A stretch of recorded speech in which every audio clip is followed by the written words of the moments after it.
ಸನ್ಮಾನ್ಯ ಮುಖ್ಯಮಂತ್ರಿಗಳು ಒಂದು ಹೇಳಿಕೆಯನ್ನ ಕೊಟ್ಟಿದ್ದಾರೆ.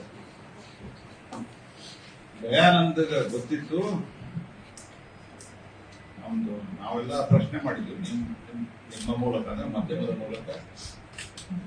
ಅಲ್ಲಿ ಜನ ಸತ್ತ ನಂತರವೂ ಸಹಿತ ನಿಮ್ದು ವಿಧಾನಸೌಧದ ಮುಂದಿಂದು ನಿಮ್ದು ಸೆಲೆಬ್ರೇಷನ್ ನಡೆದಿತ್ತು.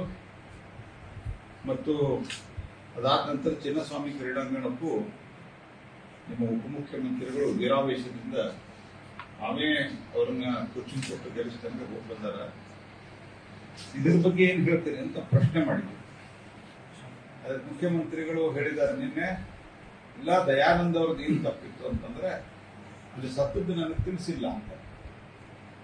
ನಾನು ಕೇಳಿದ್ರೆ ನಿಮ್ಮ ಇಂಟೆಲಿಜೆನ್ಸ್ ಏನ್ ಮಾಡ್ತೈತೆ? ನಿಮ್ಮವರೊಬ್ಬರು ಅಧಿಕಾರಿ ಇದ್ರಲ್ಲ, ನಿಂಬಾಳ್ಕರ್ ಅಂತ ಹೇಳಿ, ನಿಮ್ಮ ಕಾರ್ಯಕರ್ತರು ಎಡಿಜಿಪಿ, ಅವ್ರೇನ್ ಮಾಡ್ತಾ ಇದ್ರು? ಅವ್ರ್ಯಾಕೆ ಕೇಳ್ತೀವಿ?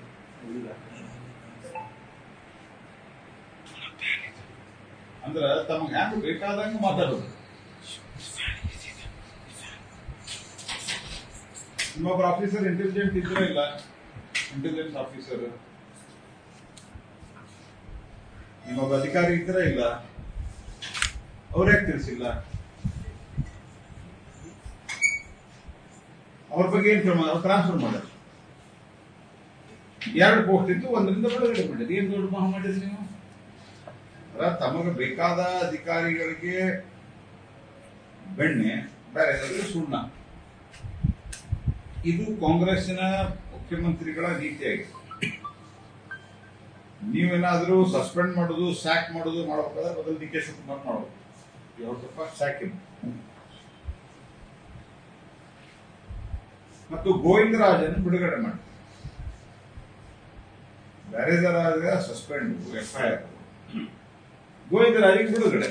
ಮತ್ತೆ ಸ್ವಲ್ಪ ದಿವಸ ಬಿಟ್ಟು ಮಾಡ್ತಾರೆ. ನೀವು ನೆನ್ಪಿಟ್ಕೊಳ್ಳಿ, ನಾವು ಸ್ವಲ್ಪ ದಿವಸ ಆದ್ಮೇಲೆ ಜನ ಮರೆತರು ಅಂತಂದ್ರೆ ಮಾಡ್ತಾರೆ. ನಿಮ್ಮ ಸೆಲ್ಫಿ ಮತ್ತು ಕ್ರೆಡಿಟ್ ವಾರಿಗೆ 11 ಅಮಾಯಕ ಜೀವಗಳು ಬಲಿಯಾಗಿವೆ. ಹಾಗಾಗಿ ನೀವು ನೈತಿಕ ಹೊಣೆ ಹೊತ್ತು ರಾಜೀನಾಮೆ ಕೊಡಬೇಕು. ಮತ್ತು ಇದೆಲ್ಲ ಅವಾಂತರಕ್ಕೆ ಕಾರಣದಿಂದ ಶಿವಕುಮಾರ್ ಅವರು ಮನೆಗೆ ಹೋಗಬೇಕು. Firm demand.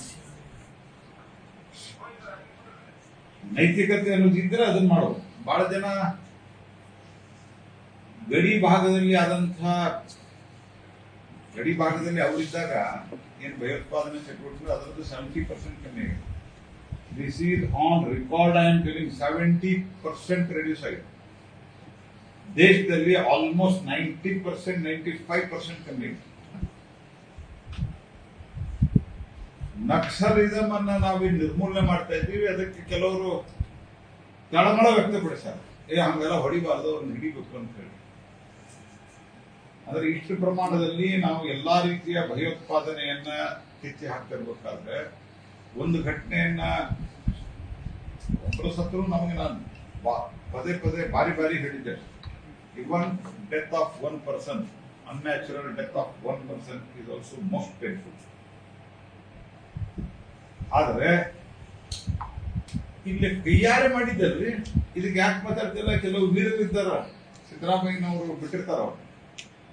ಒಬ್ಬರನ್ನ ಸಿದ್ದರಾಮಯ್ಯನವ್ರು ಬಿಟ್ಟಿರ್ತಾರ, ಒಬ್ಬರು ಸ್ವಯಮೇವ ಮೃಗೇಂದ್ರ ಇರ್ತಾವ. ಗುಲ್ಬರ್ಗಾದವ್ರು ಬಾಯಿಗೆ ಬಂದಂಗೆ ಮಾತಾಡ್ತಾರ. ಅವ್ರು ಎಂದೂ ಇಡೀ ವಿಷಯ ಏನು ಮಾತಾಡೋದೇ ಇಲ್ಲ. ಅವ್ರು ದೇಶದ ಪ್ರಧಾನಮಂತ್ರಿ, ಇಂಟರ್ನ್ಯಾಷನಲ್ ಟ್ರಂಪ್ ಏನಂದ್ರು, ಟ್ರಂಪ್ಗೆ ನಾವು ಅಡ್ವೈಸ್ ಕೊಡ್ಬೇಕು, ಇದನ್ನ ಮಾತಾಡ್ತಾರ. ಮಡಿಯಾಗಿ ರಸ್ತೆ ಹಾಳಾಗ್ಯದ ಮಾತಾಡಲ್ಲ, 11 ಜನ ಸತ್ರು ಮಾತಾಡಲ್ಲ. ಅಂತಾರಾಷ್ಟ್ರೀಯ ಮಟ್ಟದ ಮೋದಿಯವರು ಟ್ರಂಪ್ಗೆ ಏನ್ ಸಲಹೆ ಕೊಡಬೇಕು, ಮೋದಿಯವರು ಪುಟಿನ್ಗೆ ಏನ್ ಸಲಹೆ ಕೊಡಬೇಕು ಅಂತ ನಿಮ್ಮ ಹೊಡಿತಾರೆ. ಮತ್ತೆ ನೀವೇನು ಪ್ರಶ್ನೆ ಕೇಳಿದ್ರೆ ನಿಮ್ಮ ದಬಾಯಿಸ್ತಾರೆ. ಮತ್ತೆ ಇವ್ರು ಪ್ರಜಾಪ್ರಭುತ್ವದ ಬಗ್ಗೆ ಲಕ್ಷ್ಯ ಕೊಡೋರು.